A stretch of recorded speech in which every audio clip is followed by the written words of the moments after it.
Assalamualaikum.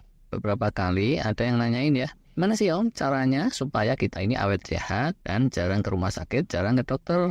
Nah ini sebenarnya salah satu misi utama kanal kita. Jadi dari waktu ke waktu pasti kita cari nih jawabannya terus dan terus. Tapi kalau ke rumah sakitnya itu kayak Cek Neneng sih nggak apa-apa loh sebenarnya. Cek Neneng ini senantiasa sehat, tapi tiap hari selalu ke rumah sakit. Dagang bala-bala, combro, cilok, cireng, odading, sama bajigur. Kalau di Amerika ya, yang dianggap tokoh untuk urusan kayak gitu, salah satunya itu Dr. Leroy Hood namanya, alias Lee gitu kalau menurut teman-teman dekatnya. Ya ini rada unik. Emang sih di Jepang ada juga komunitas dokter yang arahnya ke sana. Eropa, Cina, Indonesia mestinya juga ada. Tapi beneran setelah saya membaca kiprahnya, Dr. Hood ini rada beda. Kalau dokter-dokter holistik yang lain itu obsesi ke sana diwujudkan dengan sekedar mendayagunakan sumber daya yang ada pada dirinya dan sekelilingnya. Sedangkan Dr. Leroy Hood ini beneran biolog dan ahli biotek yang menggerakkan dunia gitu. Ya, terus membuatkan alat-alat canggih yang memberi keleluasaan untuk penelitian bioteknologi, pengimpunan big data yang sebelumnya tidak terbayangkan. Orang-orang yang dekat dengan dia bilangnya mestinya ya, Leroy Hood ini layak menerima hadiah Nobel karena beneran banyak karya-karyanya itu fenomenal. Udah gitu, dia membuktikan metode-metode dan disiplinnya pada dirinya sendiri. Akhirnya itu tahun 1938 loh. Umurnya jadi kira-kira sudah 85 tahun, lebih tua 7 tahunan dari Dr. Yoshinori Ohsumi yang kemarin kita ulas. Tapi konon, Dr. Hood ini masih cekatan dan bening, kelihatan seperti baru berumur 60-an. Beda sama si Udin, kelihatan kayak 60-an padahal umurnya baru awal 50-an. Banyak mikirin utang sama cicilan sih. Walah din. Sampai mana ini tadi? Jadwal hidupnya Dr. Hood itu amat teratur dan segenap aktivitas diatur cermat untuk menjaga supaya tetap sehat. Jadwal rehat tidur, baca buku asah otak, dietnya, olahraganya, suplemennya, segala macam. Di tangan kiri selalu pakai jam kesehatan Fitbit, di tangan kanan dia pakai cincin Oura Ring untuk memonitor tidurnya. Kalau Bang Udin, nah ini nggak pernah pakai gelang dan cincin kesehatan, malah pakainya tuh pakai kuku buat tutupin palanya yang pitak. Nah gitu, periksa darah minimal setahun 2 kali, yaitu Dr. Hood bukan Bang Udin. Apalagi Bang Samiun, Udin sama Samiun ini nggak tahu orang mana. Dr. Hood itu mengecek berbagai hal, termasuk inflammation markers, defisiensi vitamin mineral, sampai data info genetik. Dan beneran, yaitu termasuk pejuang terdepan untuk menjaga kesehatan dengan pendekatan preventif. Nah, kalau legislatif, anggota dewan sih itu, tapi nggak ada hubungan. Walah. Jadi buat yang punya obsesi untuk sehat secara holistik dan pengen jarang ke dokter, jarang ke rumah sakit, Leroy Hood ini bisa jadi kata kunci searching kalau di internet. Tapi sebelum browsing soal trik-trik sehatnya, yuk kali ini kita bahas dulu soal Dr. Leroy Hood-nya. Alisa, Lee Hood kecil lahirnya di Montana, Amerika. Ayahnya insinyur elektro, ibunya sarjana ekonomi rumah tangga. Punya 2 brothers, 1 sisters, jadi 4 bersaudara. Salah satu adiknya itu ada yang kena Down syndrome.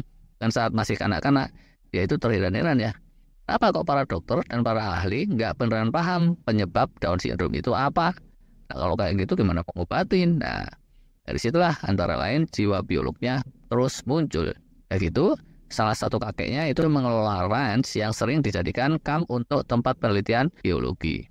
Jadi saat masih sekolah menengah itu, Leroy Hood itu sering ikut-ikutan neliti-neliti bareng para mahasiswa dan dosen di sana. Nah berhubung di sekolahnya dia itu pinter, dia terus keterima di Caltech, California Institute of Technology, dan lulus sarjananya di situ. Terus lulus MD, Medical Doctor, jadi dokter dari Johns Hopkins School of Medicine tahun 1964. Terus dapat lagi PhD, doktor dari Caltech juga tahun 1968. Banyak yang belum lahir tuh tahun segitu. Salah seorang mentor seniornya kasih nasihat sama dia. Lee, kalau kamu mau jadi biolog yang terkemuka, garaplah urusan-urusan yang leading edge, yang kekinian. Terus, kalau beneran mau kekinian, ciptakanlah alat-alat, tools untuk meneliti dan menerjemahkan informasi-informasi biologis, biokimia. Merasuk bener tuh nasihat itu. Selain lama di kampus Caltech, dia terus juga sempat kerja di NIH, National Institute of Health-nya Amerika. Salah satu yang bikin Leroy Hood gemas, dunia kedokteran itu dari dulu sampai sekarang cenderungnya kayak pemadam kebakaran. Sifatnya reaktif, jebret, begitu seseorang kena sakit, datang deh tuh ke dokter, terus diobatin. Kalau treatmentnya benar, terus membaik. Tapi besok-besok bisa gitu lagi. Jadi, pendekatan preventifnya itu dianggap kurang. Padahal, secara bioteknologi sudah banyak alatnya untuk mendeteksi berbagai marka kesehatan sedini mungkin. Cuma kurang tersistemkan sampai sekarang. Nah, Dr. Hood ini termasuk yang paling habis-habisan untuk sistem preventif. Terus dia kembangin model healthcare yang dia sebut model 4P atau P4 model. Yaitu P pertama, prediktif, P kedua, preventif, P ketiga, personalized, dan P keempat, partisipatif. Prediktif ini maksudnya ya, jadi di awal itu ada terkaan-terkaannya dulu gitu. Orang kalau umur segini biasanya gini. Kalau orang tuanya punya bakat ini, keturunannya bisa ada kecenderungan ini dan itu. Kalau lingkungannya seperti ini, dan seterusnya lah. Terus untuk menajamkan lagi perakiraan-perakiraan itu, orang mesti sering dicek data medisnya dengan berbagai metode. Lalu data itu disistemkan dalam big data. Nah, analisis big data itu terus ditindaklanjuti dengan langkah-langkah preventif. Kemudian ditimpali dengan langkah-langkah yang sifatnya case by case, berbeda untuk setiap orang tergantung sikonnya. Maka dia bilang personalized. Dan yang keempatnya amat penting, mestinya orang-orang itu partisipatif, ikut kontribusi, nyumbang data informasi untuk pengayaan big data, mau rutin mengukur dan diukur marka-marka biologisnya dan seterusnya. Atau pendeknya, mereka mesti ikut bersemangat untuk mau sehat. Kalau orang-orang yang dablek apatis, cuek-cuekan, ya susah kan dia. Saat dunia rame-rame mulai ngomongin DNA, Hood melihat itu sebagai inti dari biologi. Dan dia terus all out coba mendalami hal itu juga. Selain itu, dia juga paling giat melakukan pendekatan yang multidisipliner. Karena dia bilang tuh ya, para pakar saat ini kayak sekawanan orang buta yang kalau pegang gajah, kesimpulannya bisa beda-beda, nggak terintegrasi. Beneran, dia itu termasuk paling getol mendorong penelitian interdisipliner. Dan karena dasarnya pinter, dia juga mendorong pembikinan alat-alat canggih untuk penelitian biologi. Nah, demi agar kepakai secara meluas, terus karya-karyanya dikomersilkan.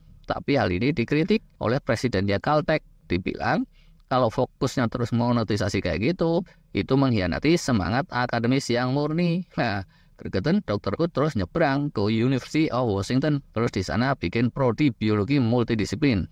Sekalian bikin organisasi sendiri juga, Institute of System Biology. Bisa jadi dia itu yang pertama pakai istilah systems biologi.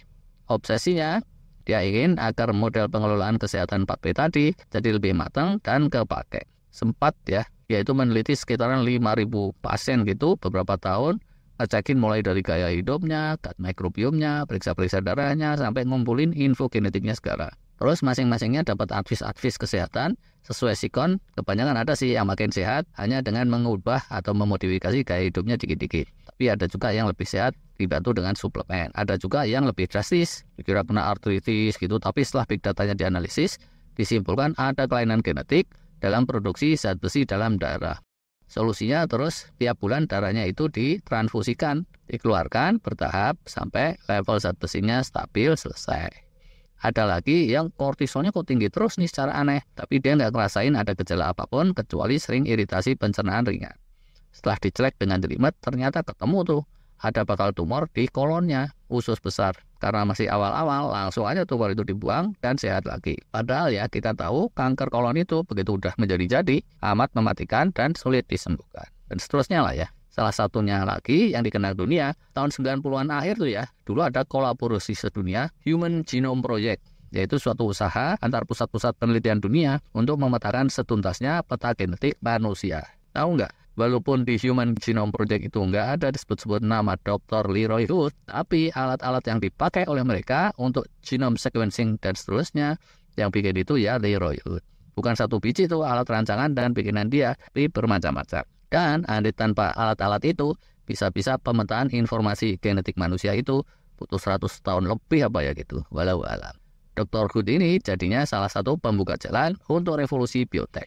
Pemetaan kayak gitu tuh ya, gimana sih? Kalau sama awam kebayang aja juga enggak. Sel tubuh manusia itu kan kecil banget. Nah, di dalam sel itu ada unsur-unsur yang lebih kecil, namanya organel-organel. DNA itu ada lagi di dalamnya si organel itu. Ada yang di inti sel, ada yang di mitokondria juga. Gen-gen manusia itu lebih kecil lagi karena dia ada di dalamnya si DNA. Widih.